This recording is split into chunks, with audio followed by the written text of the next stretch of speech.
In the quiet hills of Derbyshire, England, there's a cave known as Peak Cavern. Locals once called it something more sinister, the Devil's Arse, because of the strange, echoing noises it made. But in March of 1959, this cave became the site of one of the most tragic caving accidents in British history. A young man entered and never came back out. This is the true story of Neil Moss. Neil Moss was just 20, a bright, ambitious Oxford student who loved adventure and exploration.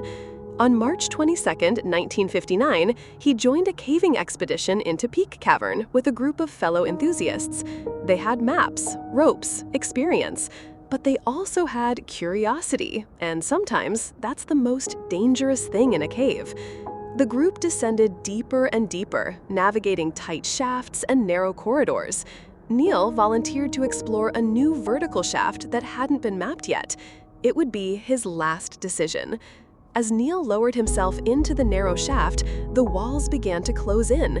He suddenly found himself jammed, trapped between the rock walls, unable to move up or down. The walls were coated with slick mud, and as he struggled to escape, he slid even further down, tightening the trap. Panic set in. He was 300 feet underground, no room to move, no fresh air. What followed was one of the most intense rescue attempts in caving history. Dozens of rescuers, miners, and cavers worked for over 24 hours.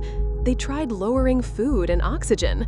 They built a harness system to pull Neil free, but the shaft was too narrow. The mud made it worse. Each attempt caused rope burns on Neil's body. He was in pain, terrified, and slowly suffocating. Rescuers later said that Neil remained calm, even encouraging them not to risk their own lives for him. Eventually, the oxygen supply ran out. Carbon dioxide began to build up inside the shaft. Neil's voice weakened, then fell silent. After more than 30 hours, rescuers had to accept the unthinkable. Neil was gone. There was no way to retrieve his body without risking more lives.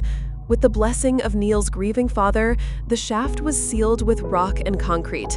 His body remains there to this day, entombed in the cave he loved. Thank you for watching. Stories like Neil Moss's remind us just how fragile life can be, and how quickly adventure can turn into tragedy. If you liked this video, please consider leaving a like or sharing it. And if you'd like more real-life stories like this, strange, forgotten, or haunting, hit that subscribe button.